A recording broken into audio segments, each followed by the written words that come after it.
The story team has covered the groundwater contamination in Morrow and Umatilla counties extensively with our Tainted Waters series. The state of Oregon has known about the problem for 3 decades, but progress towards a meaningful fix has been slow, and even that description may be generous. So instead of more waiting, this week residents lawyered up, filing a class action lawsuit against the Port of Morrow, large commercial farms, and a confined animal feeding operation. Let's give you a brief recap to get you caught up on this issue. We're talking about an area called the Lower Umatilla Basin, 160 miles east of Portland, near the Columbia River. 562 square miles covering northern Umatilla and Morrow counties. The aquifer beneath the ground is contaminated with something called nitrates. They're seeping through the soil into the water. Nitrates come from commercial farms spreading fertilizer, commercial food production spreading nitrate-laden wastewater on farm fields, and large animal operations. As many as 4,500 private wells have drilled down through the surface to get water from the aquifer for drinking and cooking and bathing. But even though the water looks fine, it's full of nitrates. The feds set a safe limit for nitrates of 10 parts per million for all public water systems. We heard from people whose well water tests between 25 and 37 parts per million. And excessive nitrate consumption can cause serious health concerns like cancer, miscarriages, and thyroid issues. So let's get to that lawsuit. It charges that defendants, including the Port of Morrow and some commercial farms, have over-applied fertilizer and nitrogen-rich industrial wastewater to fields in the region, seeping down into the aquifer. And when it comes to the port specifically, the suit alleges they've been violating Oregon DEQ permits repeatedly and intentionally. We touched on that in our Tainted Water series as well, but check these numbers out. The lawsuit accuses the port of violating its wastewater permit at least 395 times between November 1st of last year and the first week and a half of January of this year. In just those 71 days, those alleged violations average out to more than 5 violations per day.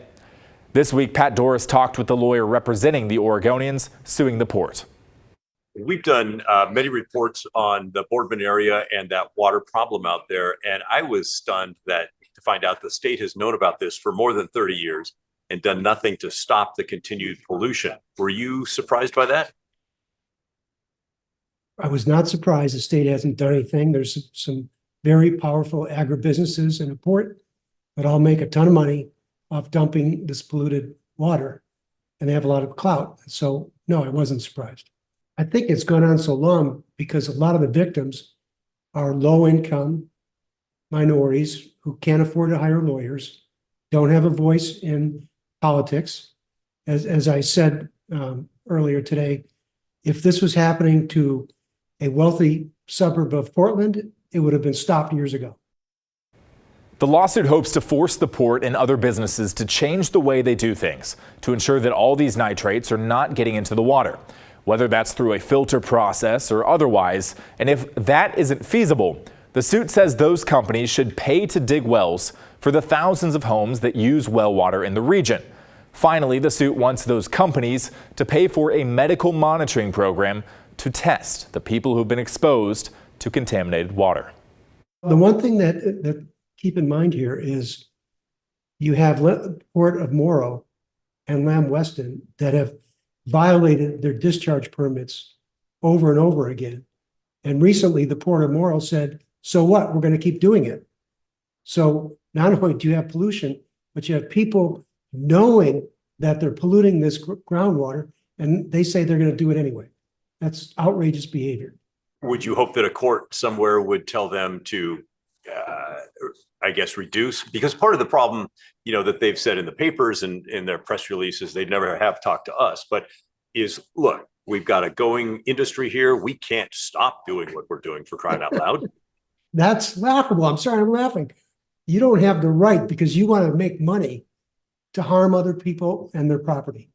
That's just basic American law. So if that's their answer, bring it on. Look forward to seeing them in court. It won't be a quick journey through the courts. After the port and others respond, it'll go to the discovery phase where evidence will be gathered. And then 6 to 8 months after that, the plaintiffs will ask the court to approve the suit as class action, which would fold in everyone who lives in the contaminated area instead of just the 5 residents named in the suit.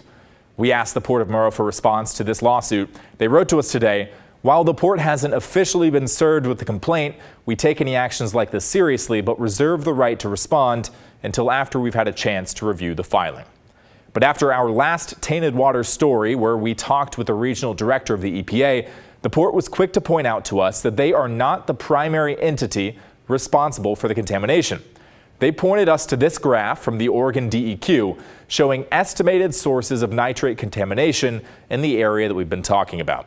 You can see that irrigated agriculture makes up the lion's share, nearly 70%. CAFO on the left there stands for confined animal feedlots. And the port would fall under the Food Proc Land App, or Food Processing Land Application, referring to the nitrate-laden wastewater from food processing plants that the port sends out to farmers, who then spread that water onto the fields.